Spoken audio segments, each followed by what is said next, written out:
Hey everyone, welcome back to the Overseers. My name's Proelios and I'm joined as usual by my co-host Nightwing.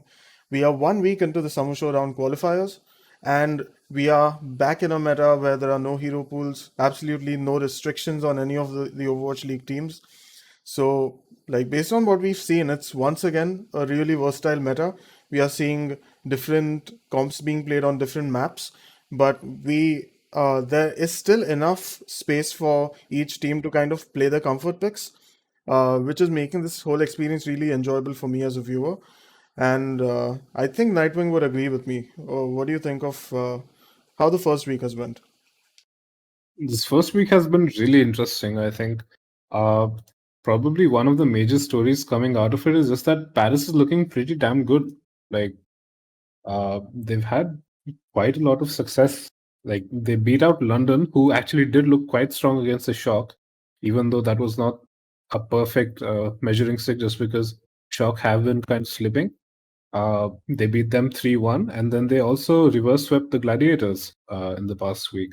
So I think one of the teams I'm actually looking out for is the Paris Eternal here, which was really fun to watch because uh, as someone that really likes the Gladiators, I was going into the match as uh, thinking like this is just going to be a 3-0, and the Paris Eternal just completely surprised me. Uh, to my dismay and also my surprise and just enjoyment in general. Um, I think the meta's still up in the air. I think it's still up to decide what really is the strongest comp. You saw teams like Paris actually work really well, even with like fringe comps like the Farah at times. So I think it's really interesting how, as usual, as it is with every beginning week of every tournament cycle, the meta's up in the air, and we'll see how it kind of ebbs and flows and forms concrete meta uh, as the weeks go on. Hmm. And I genuinely think that the Paris Eternal, they had the best first week out of any of the teams in the NA region. And similarly, over to the Apex side, I think the Seoul Dynasty are in a similar position. They looked really, really good in both their showings, and they are looking super consistent as well with Marvel on the main tank, which we haven't seen as like a stable starting player for the Seoul Dynasty this year. But yeah, really interesting to see that two teams that we wouldn't normally expect to be sort of the best teams have at least had a good start in these qualifiers. Obviously, there are still 2 more weeks of qualifier matches left, so things can and probably will change. But yeah, a good start, I would say. I think, at least for myself, I was looking at this week's schedule, this past 2 weeks schedule, way like ahead of time, and I was kind of just like putting it off. Like I didn't really even want to watch the matches because I thought this was going to be one of the most boring weeks, just because all the worst teams were playing.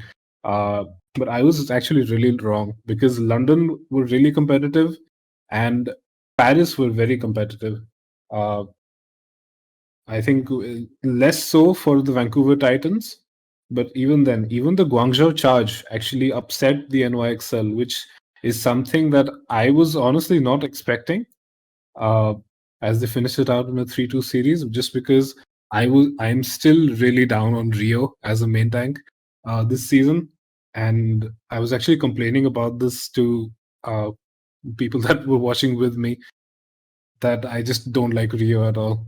Uh, that said, I think this week was very surprising that these kind of lower tier teams have managed to become more competitive, and some teams that you would generally think are quite good, especially the Florida Mayhem, who have a lot of talent on their side, have just completely flopped. Uh, so it's going to be a very interesting week as we go into the next week. Can some of these top players kind of bounce back? Uh, Especially the squad of the Florida Mayhem, for example. And can the Shock return to kind of being a lot stronger is something we'll discuss later on. So it's going to be a really interesting week because this next week, many teams that are quite strong as well, or at least have like quite like long quite a long history and like very franchise players like the Philadelphia Fusion and the Shanghai Dragons will also be able to play, along with obviously the very dominant Dallas Fuel. So I think this week's going to be a real banger to watch. Yeah, so before we get into the topics we have to discuss today, Nightwing and I just wanted to ask you guys if you have any suggestions for the overseers. Do you think you would like to see us discussing things in more detail or less detail? Maybe talk about things other than just the Overwatch League, which are still related to pro play. I don't know. If you guys have any suggestions, just throw them down in the comment section. And remember to share this video so that we can reach a whole lot more Overwatch League fans and keep the conversation about the league fresh. All right, so let's get into the topics at hand. As of last week, Beast from the Toronto Defiant has retired from Overwatch.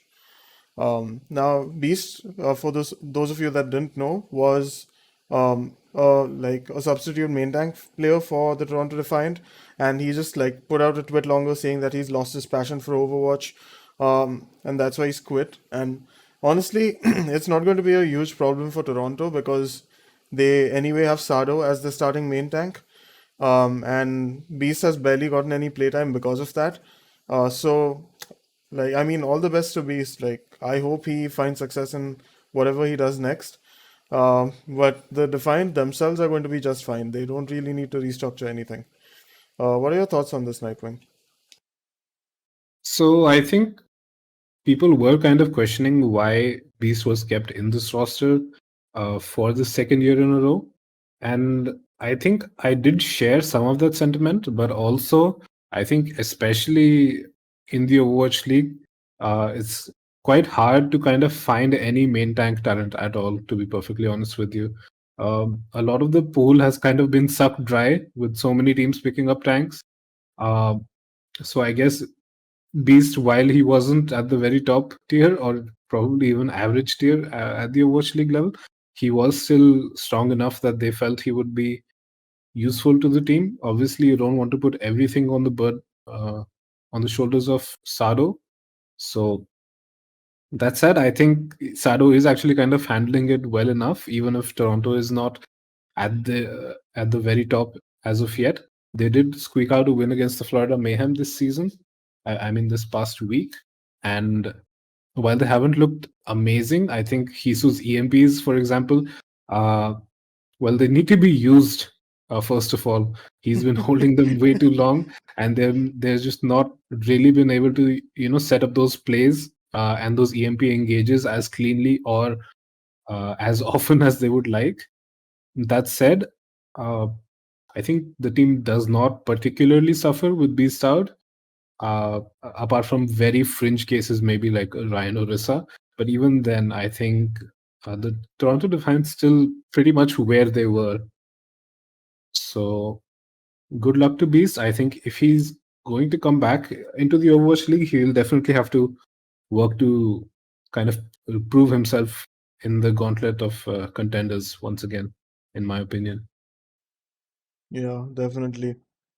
Um, I think let's move on to our next topic, which is that GodsB, the Hitscan player, former Hitscan player of the Hangzhou Spark, has parted ways with the team. Now, I think I'll let you chime in on this first, Nightwing, since you're a Hitscan player. Maybe you have some insights on him. So for GodsB, I think he has been kind of an integral or just ever present part of the Hangzhou Spark to some extent. That said, they have just an insanely powerful DPS duo at the moment, even though Hangzhou is looking very up and down. Uh, I think they found it very hard to even like catch one map this past week, and they're not really looking that good. That said, Shy is, I think, just an absolute freak. Architect is very flexible. Uh, so in that sense, GodsB's loss is not very hardly felt. Uh, that said, I think what GodsB was good at doing compared to other hit scans is that he's not that high resource player all the time. When he's playing hit scan, he can actually just kind of take away the enemy hit scan's attention, force them to duel him instead of having more impact on the rest of the team. I think a recent-ish match that probably demonstrates this the best is the NYXL versus the Hangzhou Spark uh, a bit earlier on in the May melee, which kind of showed you on that one Volskaya map how GodsB was just absolutely baiting Guangbong over and over and over again to take duels with him, and neither of them would actually kill each other, but Hangzhou would get value anyway because Guangbong was removed from the fight. Uh, and that's basically one defender down, and that's how Hangzhou were kind of able to capitalize on that and uh, win that map, if I remember correctly. So that's something that GodsB kind of had his own special talent for, which I think many other hit scan players don't really have. They kind of are more high resource. They'll keep pumping in that damage, which is obviously also an effective strategy. You do have to kill your enemy, but I think that's kind of a flavor of hit scan play that we might be missing from the Hangzhou Spark and the Overwatch League now. That Yeah. said, I think Hangzhou's problems are like uh, running much deeper than just that they fielded GodsB once. So I'm looking forward to the team working on just their overall team synergy and coordination a lot better because they are quite often just randomly dropping the ball. Uh, so yeah. Hmm. So I think when it came to GodsB, he has sort of been on a slump since last season. Like I think he was really impressive in season two, which was his debut, and I mean since then he's just been on a downward trajectory. So it made sense for him to move on from this team, especially since he was replaced by Shai, who was touted as like the best hit scan from China. Uh, so I mean now GodsB is a free agent. So it remains to be seen if there's any other Overwatch League team that is looking to sign him. Like I just sort of thought about it, and maybe the Guangzhou Charge would be interested because, um, like they've basically had a flop with Mike Haley, and they've been improvising with Eileen on Hitscan. Like now, Eileen actually used to play a lot of Hitscan before joining the Overwatch League, but then he kind of cemented himself as a top tier flanker player. So I still think it would be worth it for the Charge to sign a proper Hitscan player, maybe give GodsB another shot. But yeah, we'll have to see. Like as for how it impacts the Spark, uh, I personally don't feel they've been doing too badly. I think they're still a pretty good team. They've also been consistent, but the thing is, they've sort of become like the gatekeepers of the APAC region. I think like all they need is like a meta that really suits them, and they can pop off even harder. Right now, they are just like they're good. Like they're not insanely good. That's all I can say. But yeah, definitely with Shy now starting on hit scan, like for the past few weeks, it's not going to impact the Spark a lot. Um, let's move on then to discuss another roster change from the Hangzhou Spark, which is the release of Takoyaki. Like, or rather, I should say that they parted ways. Um, now, it's sort of a similar story with Takoyaki, who's also a main tank player, but he's Korean, compared to Gushue, who's Chinese and has been starting for them for the past two seasons. Now, Hangzhou has just preferred playing Gushue for the longest time, so again, it didn't make sense for Takoyaki to just stay on the team if he wanted to get playtime and sort of just show everyone what he's made of. So, again, doesn't really shake up the Spark strats. And yeah, good luck to him. Any thoughts on Takoyaki, Nightwing? I mean, maybe give the guy a shot in like Guangzhou trials. Like Yeah. just like he's not that terrible probably. But all I really remember from him, because he wasn't fielded that much, is that he was raging because his mouse wasn't working or something like that on like some Gibraltar map recently, um, which was like I think the only map that he played. I might be wrong. But yeah, all I really know is that he was in Baltic once, and I didn't really get to see much of his gameplay. But what I did didn't look that impressive, honestly. Uh, Obviously, if you only get to play one map, you can just look absolutely terrible, which is something that happened to Guangbong earlier on from the NYXL. But now that he's gotten to play a few more maps and settle down those nerves, he's looked a lot better. Uh, that said, I don't really know what to think about Takoyaki. like when I'd watched him back in Contenders when I was just doing kind of some background studying for like the season of the league. I found Takoyaki quite consistent on Reinhardt and Winston.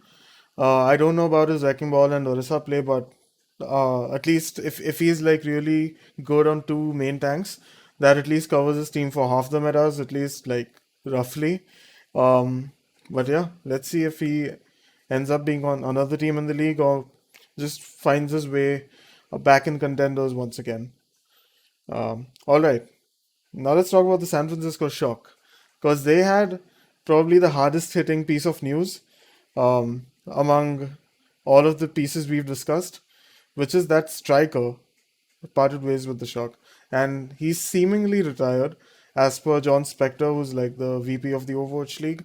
Um, like I think I speak for like both of us and probably anyone who's been following all for the past few years in saying that this is like a major blow to the league because Striker was like not only a fantastic player but also incredibly entertaining to watch, and it's tough, man, to imagine the league without him at this point because he's been one of the few players who's stuck around since season one.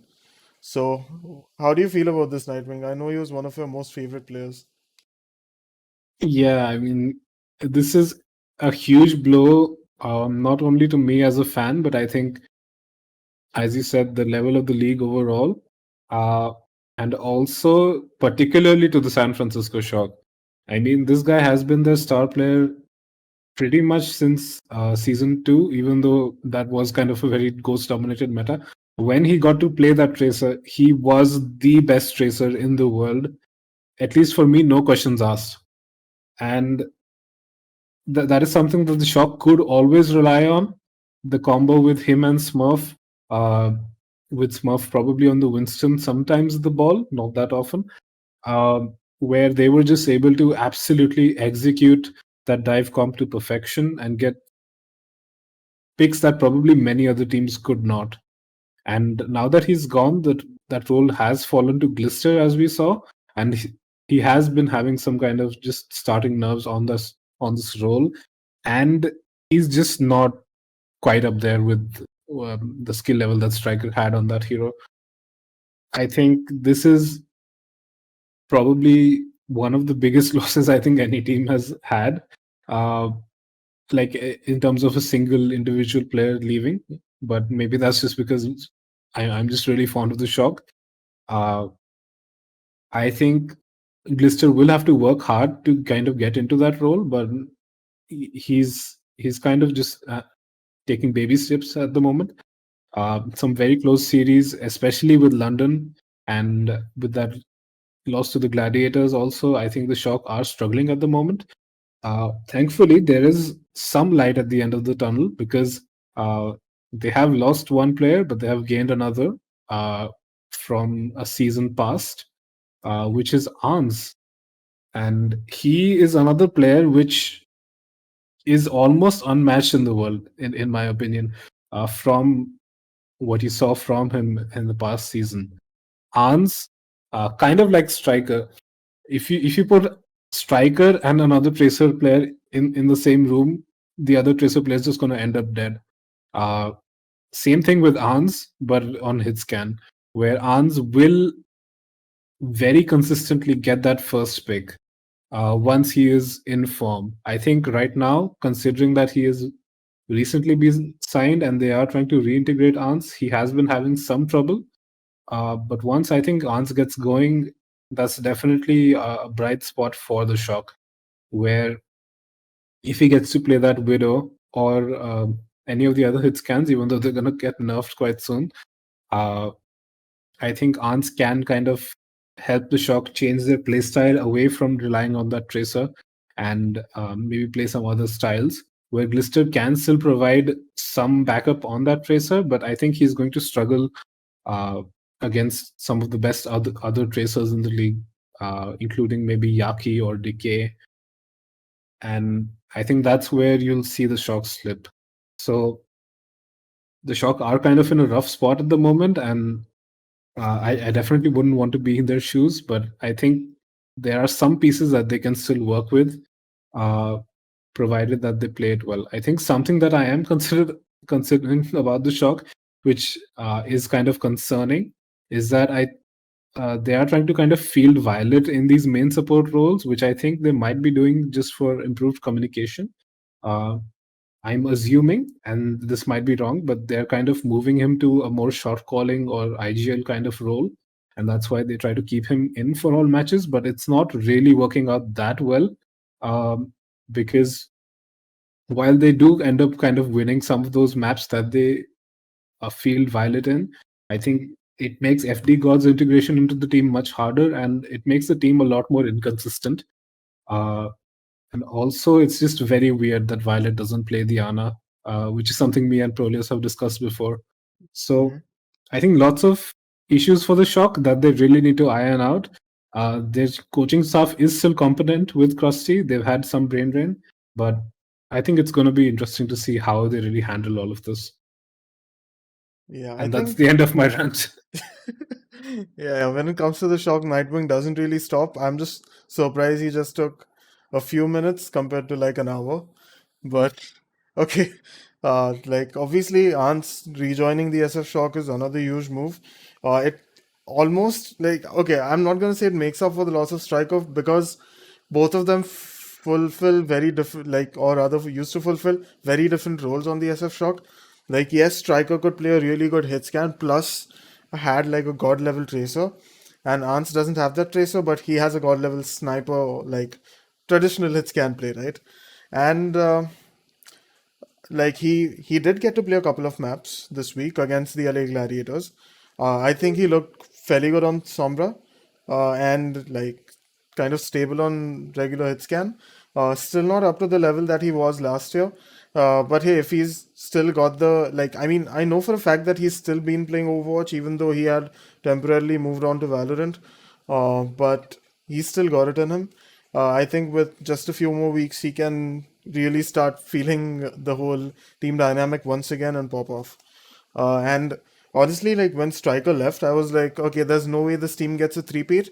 But if they push really hard, maybe answers the piece they need to actually go for that championship once again. Uh, I think yeah. something that just one more thing you probably have to think about when you're the Shock is once again those comms. I just remember there was this one interview, I believe it was after the London match, uh, with Danny Lim interviewing Glister, where Glister was talking about how the team was kind of struggling to communicate.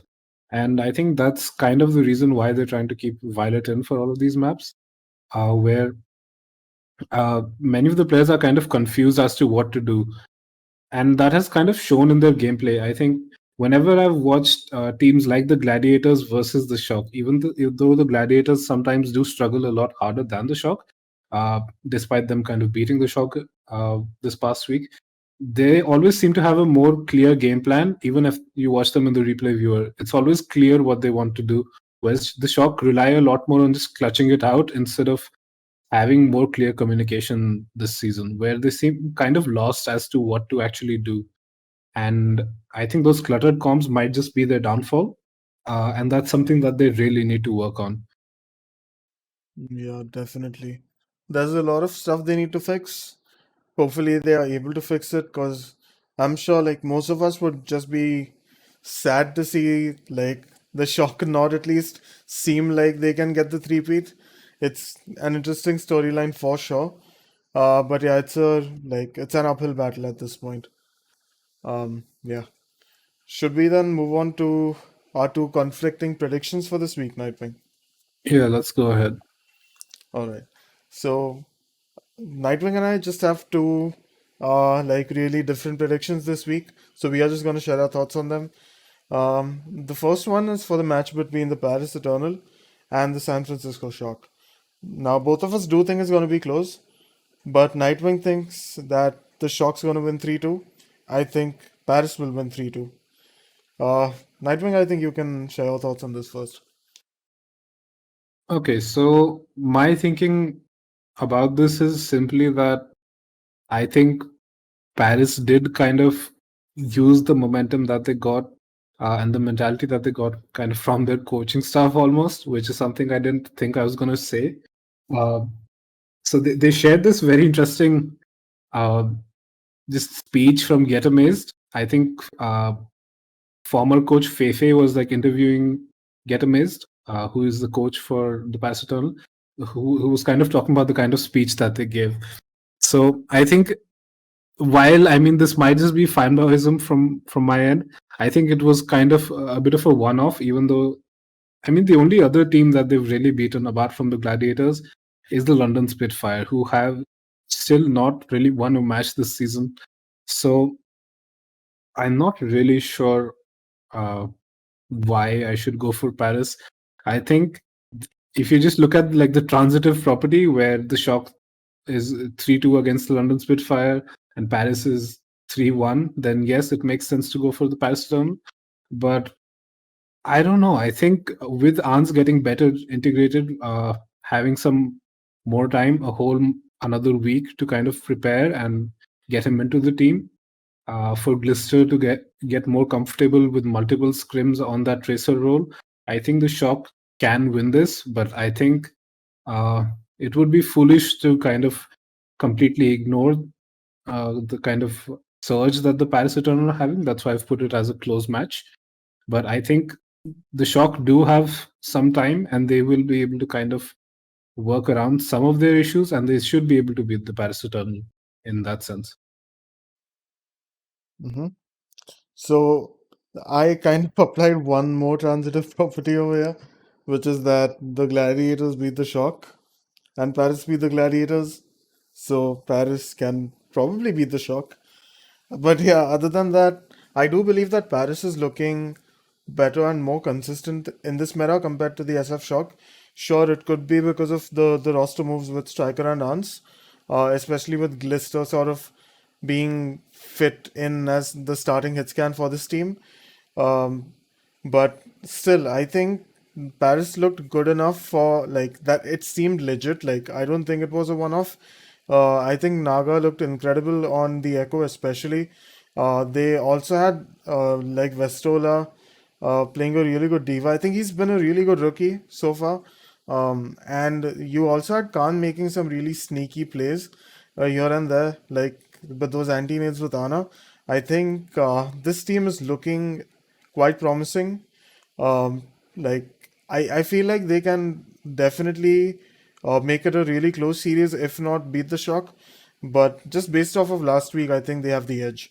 Now I then like although I know for a fact that the SF Shock do seem like the better team overall, I kind of tend to keep my bias aside, and I genuinely think that the Eternal will take the series.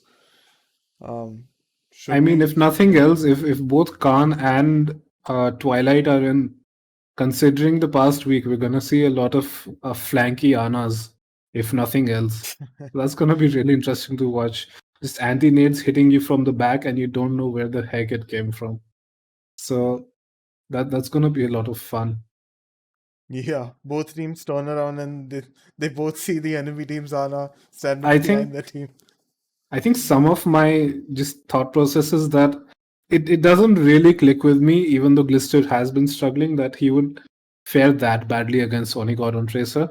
Uh, because Onigod, while he is comfortable on that role to some degree, I think Glister can definitely take it to him still, especially with another week of just getting comfortable into that role. But I mean, it's still going to be a close match in my eyes because both one team is kind of going up from the bottom, the other team is kind of falling from the top to the bottom, and they're kind of meeting in this middle area uh, for now. And there's just a slight difference of opinion on who's going to kind of take it. So yeah, Mm-hmm. All right. Let's talk about our second and final prediction, which is for the match between the Justice and the Rain. Now, these are really, really different predictions. Nightwing thinks the Justice will win 3-2. I think the Rain will win 3-0. So, this is like a really drastic set of predictions. And I think I'll go first over here because mine definitely seems like the hotter of the two takes. Um, First of all, I admit that there is some recency bias over here. Like, I'm not just talking about plain old bias like, oh, the Rain are better. I'm just saying that as of late, the Atlanta players are at the top of their games. I think with this meta, as we've seen in the past week, they can still play their signature bunker style in this meta. And like they really seem to have sort of perfected that playstyle in the Summer Showdown when actually it was the Neo Goats comp that was dominating. They still managed to sort of take it to those teams with their own style, with just Gator and Hawk like coordinating their butts off and buying a ton of space for the team, peeling really well, and just denying a lot of value to the enemy DPS. And if you looked at Washington's performance in the past meta, like yes, they still like they didn't have access to Tracer and Sombra, like, and that's definitely like a nerf when it comes to Decay being able to pop off. But honestly, like, who are we kidding, right? You can put Decay in on things like the McCree, the Ash, the Widow, and he's still going to be able to carry games. And they did not do that. They put in Jerry, had some subpar showings, and honestly, even Mag looked quite inconsistent, even though they had access to that classic Winston Diva, which is like seemingly the tank line that the Justice would be the best at. Um, like just based off how they struggled, it shows that the Winston comps aren't unbeatable. And because of Atlanta playing a really good anti-dive bunker composition with things like the McCree, the Brig, like the Babrick backline, and the Reaper, I think this could cause a lot of trouble to the Washington Justice. So, although, yeah, the 3-0 Pred seems a bit drastic, I do think it's a possibility. Uh, can the Justice take a few maps? Definitely. It's a bit of a risky Pred on my end, I'll admit that much, but I do think the Rain can take the series. You can share your thoughts, Nightwing. So I was actually going into this thinking I was the one with the hot take, honestly, Really? because it makes a lot of sense to go with the Atlanta Rain because they have looked quite competent on a lot of comps, and despite it being kind of neo goats, Gator was still playing that Winston and was still looking all right. Um, I think with the Washington Justice, it's just that this time around, I am expecting Winston to be uh, a lot more integral than the like just the insane amount of healing and damage that was being done in the previous meta. And I think in that sense, the Washington Justice might just be able to execute it because they are a very, I think, dive based team. And that's kind of their bread and butter. And that's kind of the hill that they die on. I think with the rush comp, I would say that the Atlanta Rangers straight up defeats them in a rush v rush situation. There is just no way that the Washington Justice beat the Atlanta Rain because they looked absolutely terrible. They even lost to the Vancouver Titans on that particular composition back in the May Melee. And it was honestly quite disheartening to watch how poorly they played it. I think some of it has to do with the healers not being able to keep them up, but I think Mag is not as comfortable on the Reinhardt as he is on that Winston, where he is just absolutely crazy. I think he's probably one of the few tanks that can actually make Fearless sweat. Uh, if you watch the Washington versus Dallas match earlier this year, and I think that's where if it works out for the Washington Justice, it's going to work out on that comp. I'm not sure how it would go on the double shield. I think Fury is a decently competent Sigma, but his Diva is one of his best heroes.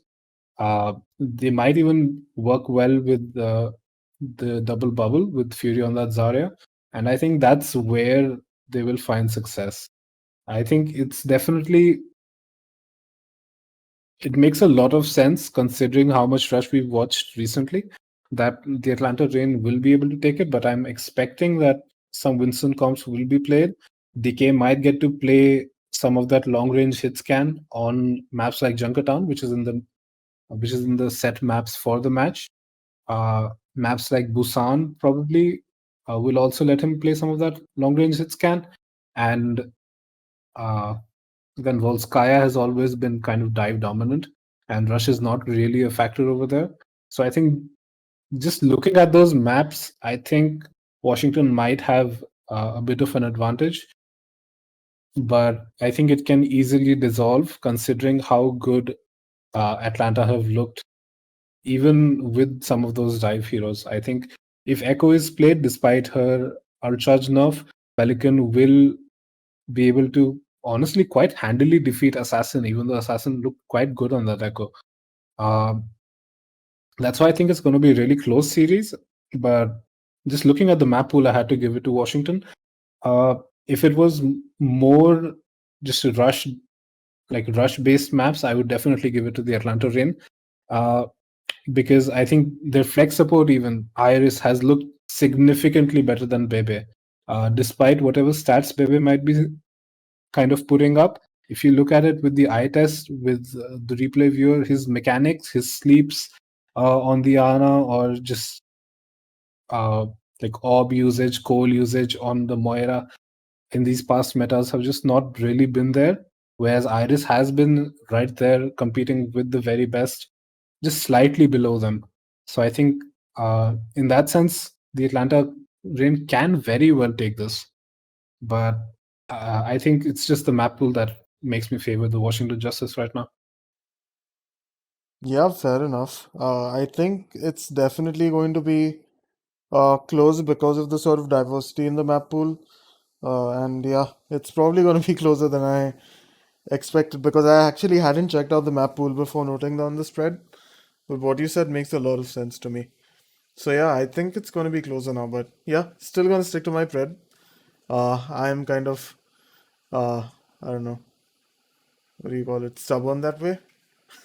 I'm not easily swayed by others' predictions, even though I know I might be wrong. Yeah, that's probably why I'm lower in in the total pick'em points compared to Nightwing. But yeah, we'll see if that changes this week. Yeah, I think we've spoken about pretty much all the topics that we had in mind. Do you have anything else you want to talk about, Nightwing, or should we round things off? Yeah, I just want to mention that it's going to be interesting to see uh, the APAC region, since these two are both NA matches. It's going to be interesting to watch how well Shanghai do. I think first of all, I think they are still just absolutely the strongest team in the APAC region, despite some of their failings in the very early part of the season.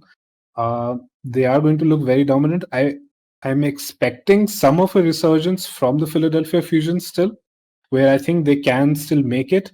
And I mean, I honestly think the only real teams that Philly will have to contest with are the Seoul Dynasty and the Shanghai Dragons. I think maybe the Chengdu Hunters will give them a run for their money, but I think the rest of the teams are kind of just a shut-in game for the Philly Fusion, even though they haven't looked that great recently.